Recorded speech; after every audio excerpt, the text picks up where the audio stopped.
There's no better way to use up leftover mashed potatoes than with potato candy.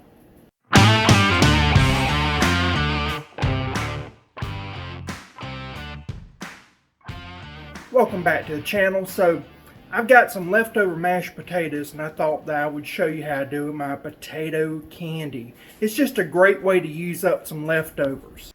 I've got a cup of mashed potatoes that I'm putting in here now. And these are cold mashed potatoes.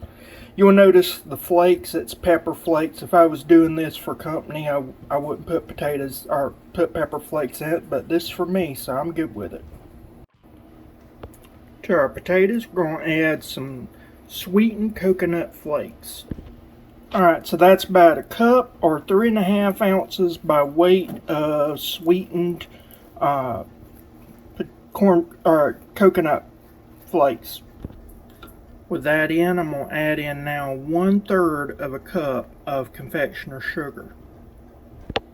Alright, now you'll notice that the potatoes have gotten a little looser. That's because when you add sugar into anything that you're mixing, it'll turn everything liquid. Now I'll add the other half cup, or other cup of coconut flakes, making for 7 ounces total by weight. Now I'm going to add in roughly about a teaspoon of vanilla extract and a little bit of sea salt to taste. Now this is where one of these recipes where every time you add something to it, it changes the texture.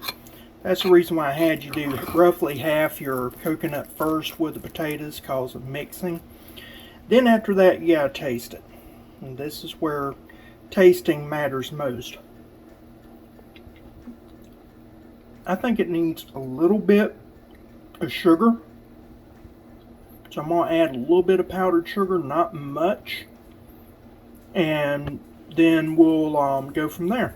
I decided I'd spare you the joy of watching me in mashed potatoes and desiccated coconut flakes, sweetened coconut flakes. So sweet mashed potatoes or coconut flakes. Yeah.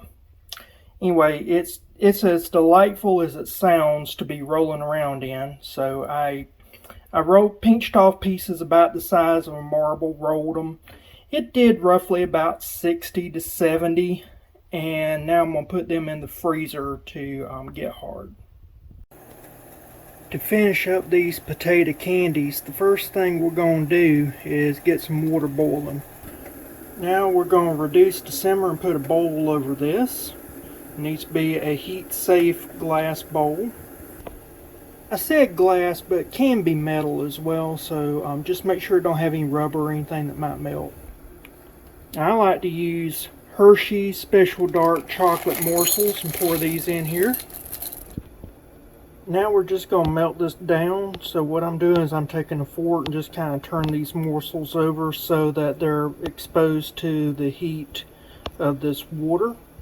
And you don't want to do this too fast, but you know, reasonably fast. Remember, chocolate melts in little boys' pockets. That is how you can make sure that your tempering is right. You don't want to get it too hot. So you want to try to keep it warm, but not, you know, so cold that it won't melt, but not too hot that you're breaking down the chocolate. So just kind of think what a little boy's pocket might be, and that's about the right amount of warmth.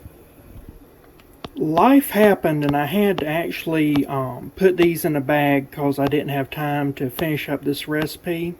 And so these are frozen. They're in a bag, and that's fine. That's the beauty of this recipe. Okay, so I got one of the frozen little potato balls. Putting in the bowl, covering it up with the chocolate. And now I'm fishing it out very quickly. And then I'm moving it over here to cool. And that's that. I'll continue these and show you when they're done.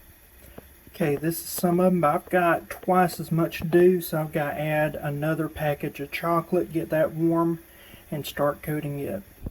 The reason why I don't put both packs of chocolate in at the same time, one, I want to not overheat the chocolate, and you can do that by having a large volume that you're trying to melt down. The other thing is you can break down the structure by overheating, and so by adding this chocolate into chocolate that's probably getting a little overheated, you rebuild that structure so that you still have a good crisp shell that'll be nice and shiny. Back when I was a child, my Grandma Johnson would take about a tablespoon of paraffin wax and mix in with the chocolate, and that was actually considered a decent dipping chocolate for covering candies and things of that nature. Nowadays, most people would kind of turn their nose up at paraffin wax as being a great additive for chocolate, but you could add a good quality coconut oil into this, probably by a tablespoon, and that would give you a nice thin chocolate that you can coat with, and also give you that hard shell.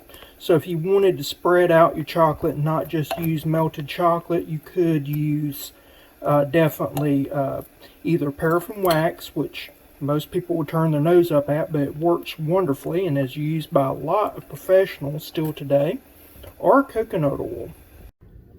And here's what they look like. I like to go with about a half marble size. Some people like go bigger. I think going smaller is the answer. I like dark chocolate. With this, some people might prefer milk chocolate, so it's a preference. If you like white chocolate, then you need counseling, but you may even want to do white chocolate with this.